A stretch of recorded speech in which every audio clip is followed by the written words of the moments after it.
My mother was a lonely woman. She wasn't perpetually sad. She didn't drag around the house in the same pajamas for days on end. I didn't see any tears day to day. But sometimes at night I could hear her crying in her room. I could hear her whispering pleas to God, asking for a man. When she was sad, she worked in our garden a lot. We had fresh flowers, vegetables, even pumpkins sometimes. I would help her too, and I had asked her why she liked to garden. She said it was therapeutic, like she could get in the dirt and bury all her problems and bad feelings away. Then they become something beautiful. It's good for the soul, she would say with a sad smile. My dad wasn't in the picture from even before I was born, and I think Mom was worried about me not having a strong male figure in my life, that it would stunt my emotional growth or cause me to have issues later on in relationships. My mom was pretty too, especially when I was younger. I would see the other moms give her a narrow stare when she came to get me from school, and how the dads would offer to come over to fix anything at the house we needed. My mom would always smile politely and say no thank you, but that didn't stop the moms from their jealousy. I knew she would go on dates. She would tell me when she would. She was always happy for a while after the date, and then one day she would be sad again. When I would ask about it, she would just say the same thing. Sometimes things don't work out, but we all deserve love. I promise I won't ever give up on love. I would wish that she could meet a nice guy who maybe worked at a toy store or an ice cream shop. Then they could get married and I would make out like a bandit. But as the years went on, no new guy seemed to stick around. When I was about 8, the crying at night stopped again. She had been on a date the night before, and I had a sitter from the neighborhood watching me. When I woke up the next morning, Mom was smiling and humming in the kitchen. "Are you making pancakes?" I asked excitedly. When she turned to me, she looked like she was glowing from the inside out. "Yes, I am. Do you want chocolate chips?" she asked me, pouring a spoonful of batter onto the hot skillet. "Yes," I cheered, pulling out my chair at our kitchen table. When we were eating, I asked her if her date was fun. She took a small sip of her coffee and smiled into the mug. "It was so fun. We talked all about you. He was also a gentleman and made sure I made it home safe." "That's very important," she responded, stars dancing in her eyes. "Is he nice? Can I meet him? Does he own a toy store? Does he have a dog? I want a dog. Does he—" Whoa, my mom interrupted me, laughing. "Maybe all that sugar was a bad idea. He is very nice, and I'm sure you can meet him soon." "How soon?" I asked, eyes wide. She seemed to choose her words carefully. "I suppose whenever the time is right," she answered, passing the maple syrup to me. I was ecstatic. My mom looked so happy, and I thought that maybe if I met him, he would want to marry my mom and live with us. The crying at night stopped immediately, but was replaced with low voices talking. A man and a woman. I couldn't hear what they were saying, but it sounded like the woman was upset. The next morning, I asked her who she was talking to the night before in her room. She asked, pouring her coffee from the pot. "I heard a man in your room. It sounded like you were mad," I clarified. She snorted and shook her head. "No, honey, that's my audiobook. My doctor said listening to them before going to sleep would help me relax. I even listen to them when I take baths sometimes. They're very soothing." "Remember when we went to check them out at the library together?" she asked me. I did remember. She got a few different sets and they were in hard cases. "Oh, okay. Did they help?" I asked her. She nodded. "Peace so. I've never slept better," she said with a smile. The next few nights, the voices in her room continued, but they seemed quieter. Like she turned the volume lower so she wouldn't disturb me again. Several weeks went by, and every morning she would glow. She would make the best breakfasts. Every night was movie night, and I knew it was because of her new boyfriend. As far as I knew, though, she hadn't seen him again in person besides their first date. "Do you talk on the phone with him?" I asked her. She laughed softly. "Yes, we talk frequently." "Why do you ask?" she responded, turning towards me. "You haven't gone out at night again. The babysitter hasn't come back," I explained. "Ah, I see. I do see him when you're at school. We like to eat lunch together, which is easy for me since I work from home," she explained, smiling warmly at me. "When can I meet him?" I asked her. "Soon, baby. Hopefully soon. I know he will just love you," she told me, pulling me into a hug. "Can I know his name?" I said into her shirt. "Tim. His name is Tim," she responded. I couldn't believe it. I was getting everything I never thought I would have. I began to dream of family road trips, matching Halloween costumes, Christmas morning. Even though I didn't have a clear vision of his face yet, I knew he would be handsome and kind. Exactly what my mom needed. I just had to be patient. A few weeks later, Mom let me pick a scary movie to watch for our movie night. She warned me that it would keep me up all night, but I assured her I wasn't scared. She reluctantly sighed and put it on, settling into the couch with a glass of red wine. In the opening scene, there was a scary man in the house, and the teenage girl screamed and just backed up into a corner. "Why doesn't she call the police?" I asked my mom. My mom snorted. "In real life she would, but this is a movie, so it's all pretend," she explained. 30 minutes later, I was holding a pillow in front of my face, shaking at the terrifying man that filled our screen. "Okay, Mom, you were right. I'm scared," I whimpered. When I turned towards her, I saw she was fast asleep on the couch beside me, snoring softly. Her now empty wine glass still in her hand. I flicked the TV off, cloaking the room in darkness, before covering her with a blanket and moving the glass to the coffee table. "Good night. I love you," I whispered, kissing her cheek. I went to my room and tucked myself into my bed, nightlight on its brightest setting, but I was restless. I tossed and turned, imagining my jacket hanging over my chair as a monster crouched low.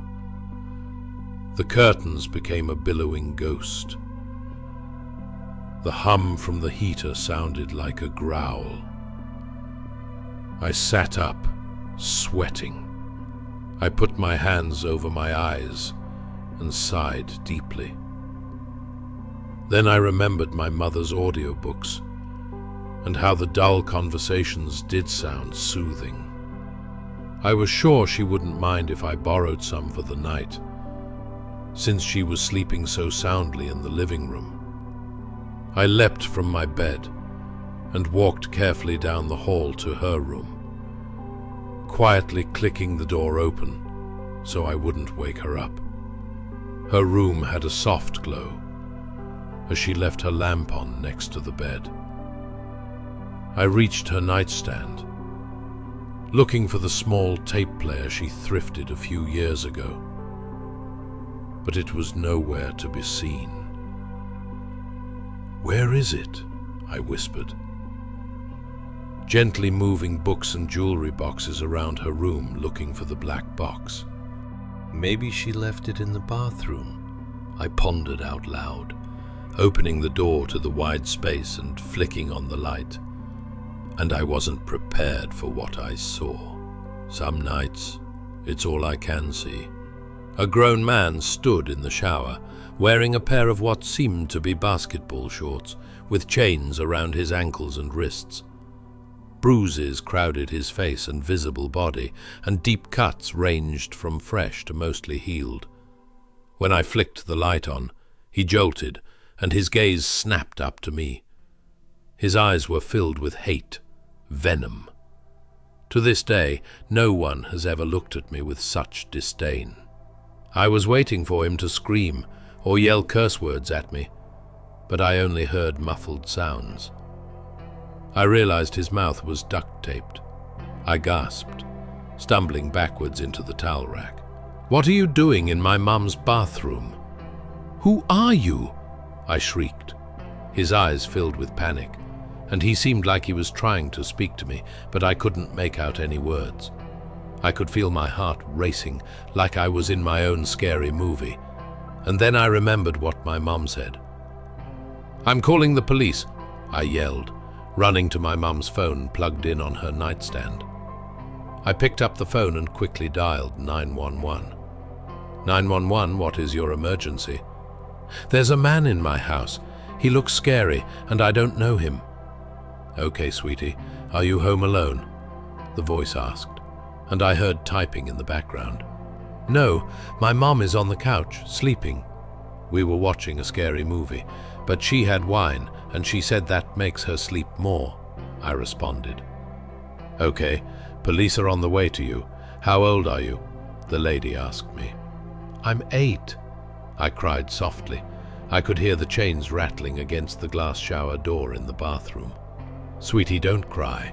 I'm going to stay with you. Can you find somewhere to hide? Stay on the phone with me." The cell phone was snatched out of my hands, and in a blur I saw it smash into the wall. I covered my face with my hands, waiting for the scary man from the shower to grab me and do the same. "What are you doing, my love?" a familiar voice asked me. I slowly moved my hands, and my mother stood before me, her head tilted slightly, waiting for my answer. "Mommy? There's a man in your bathroom. He looks scary like the guy in the movie. I didn't want him to hurt you." I began to openly cry, big sobs that shook my small shoulders. "Oh, my baby," my mom cooed, wrapping both arms around me. "Is the man gone?" "I called the police, like you said," I started to explain, and through our embrace I felt her stiffen. "Did you tell them where we lived?"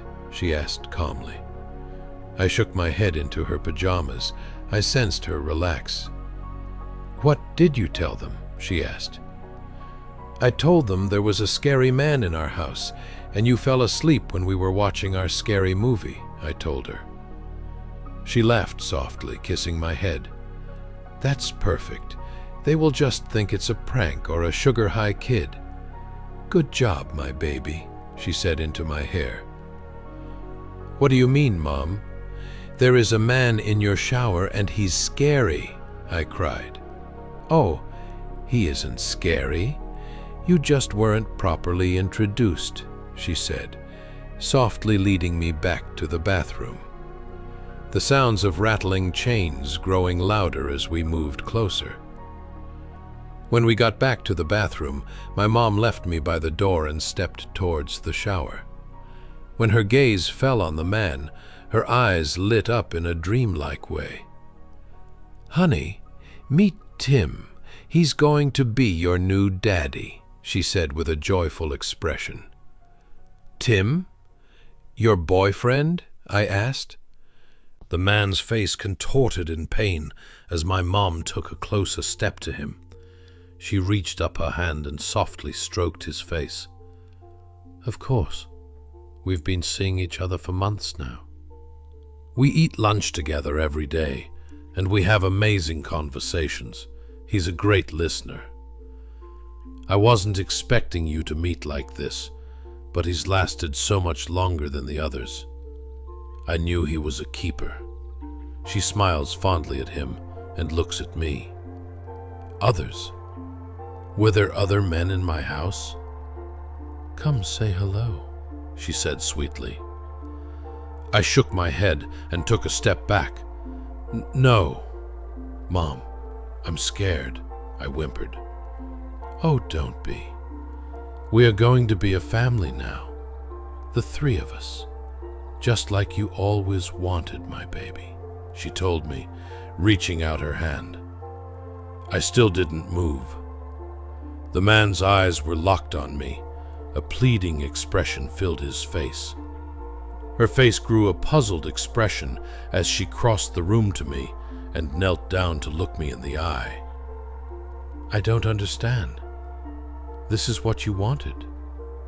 You should be happy, she said flatly, grabbing my arm and holding it a little too tight. Mom, stop! That hurts, I whimpered. Her grip didn't stop as she looked at me expectantly. Mom, I whimpered. Just then, a loud banging sounded across the house, and the doorbell started to ring. All three of our heads snapped toward the sound. I thought you didn't tell them where we lived, my mother said coldly, turning back to look at me. Her grip grew tighter and tighter. I saw my arm turn white under her grasp. Mommy, stop! I didn't tell them, I cried out. Police, open up! A booming voice sounded through the walls. The loud voice distracted my mother long enough for me to bite down on her hand, which finally released me as I ran to the front door. My mom screamed in pain and began to chase me. Do not open that door, she shrieked. Just as we reached the foyer, the door bursted open. 2 police officers stormed in but stopped when they saw me and my mom. We got a call about an intruder and a child potentially in danger, the male cop stated. Oh, my mom laughed weakly.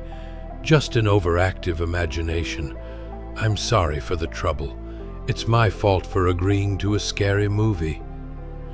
She tried to laugh loudly, but it sounded flat. The male cop's expression didn't change. Why did we get a report about a man in your house then? He asked my mom. Well, my boyfriend is over and I think that's what it is. They hadn't met yet, so a little embarrassing for me. But not a stranger, she clarified, wrapping her arms around herself tightly. Uh-huh. Well, let me clear this up and speak to your boyfriend and we will be on our way, he told her. No, he's in the shower. Probably won't be out for a while, but you have my word, she stammered, wiping her hands on her pants. We can wait. It's no trouble, the cop challenged. The other cop was a female, and she knelt down to me with a nice smile. Hey, kiddo, you said the man was scary. Did you see the scary man on TV? Or was he in your house? She asked me. He's in our house, I whispered. Mm-hmm. And what about him is scary? She asked gently. He had bruises and scrapes all over him, and his mouth has tape over it. Mom is right, though. She said he's her boyfriend, I answered, looking at my feet. The room was silent for a moment. The first one to talk was my mom, who laughed. Oh, honey. Oh, this is a misunderstanding. The man has a bruise, and it's now a huge deal. I promise he's fine, she said quickly, her voice growing in volume. Be that as it may, we are still going to talk to him. This way? The female officer asked, gesturing towards the hallway. It was silent again for a beat before my mum exploded. She began to shriek and lunged at the female officer. She reached her hands up, trying to scratch her face. She knocked the female officer over and climbed on top of her, screaming, "You can't have him! You can't take him from me!" she shrieked, trying to put her hands around the officer's neck, while the male officer was trying to pull her off by her shoulders. As I watched my mom get slammed to the ground and handcuffed, I felt my heart break. This wasn't my mum. She was doing so good lately. We were going to be a happy family. She promised. More police officers showed up, and another female cop sat next to me while they went through our house. A few minutes after they arrived, the man from the shower was wheeled out on a gurney. We locked eyes for a second, and a single tear just ran down his face. "We called your aunt. She's coming to get you," the officer told me softly. I nodded, but then remembered. "What about the others?" I asked. The officer looked at me with confusion. "What do you mean, sweetheart?" she asked me. "Mom said he did better than the others. Does that mean there are other men in my house?" I asked. Her face turned white, and she glanced up to a passing officer. "Give me 1 second, I'll be right back," she said gently, rushing to say something quietly to the first officer who came into the house. He listened to her before his eyes widened and he looked my way, walking over quickly. "Hey, kiddo, how are you doing?" he asked. Shrugged. "Yeah, I bet." "So what did your mom mean by others? Did you ever see any other men in your house?" he asked. I shook my head. "No. But she said Tim was here for months, and she's been happy for months. So maybe the others were her other boyfriends," I said softly. The officer nodded. "Was your mom happy a lot?" he asked me. Sometimes. Sometimes she would be happy for a while, and then sad again. And then happy for a while, then sad again," I explained. "And what did she do when she was sad?" he asked me. "Oh, she said gardening helped soothe her soul because it felt like she could bury her problems," I responded, smiling sadly. The female officer from before quickly walked away. I heard her asking for people to search the backyard. The male officer just stared at me, his eyes glassy. The expression made my stomach hurt. "Is my mom a bad person?" I asked him. He didn't answer for a moment, and then he finally responded. "I don't know, but I know she loves you a lot." "Before she left in the car, she made me promise I would look after you," he explained. The tears came again, and the officer wrapped me in a tight hug. And later, when the bodies were dug up from the yard, and the trials began and went for a long time, I was starting to realize I would never see my mother again. But I heard my aunt whispering into the phone about the last day of my mom's trial. As she was found guilty of 6 murders, they asked her why she did it. They asked her to give a reason to the families affected for closure. Apparently she nodded, turned towards the courtroom and said in a clear voice, "Because we all deserve love, and I promised to never give up."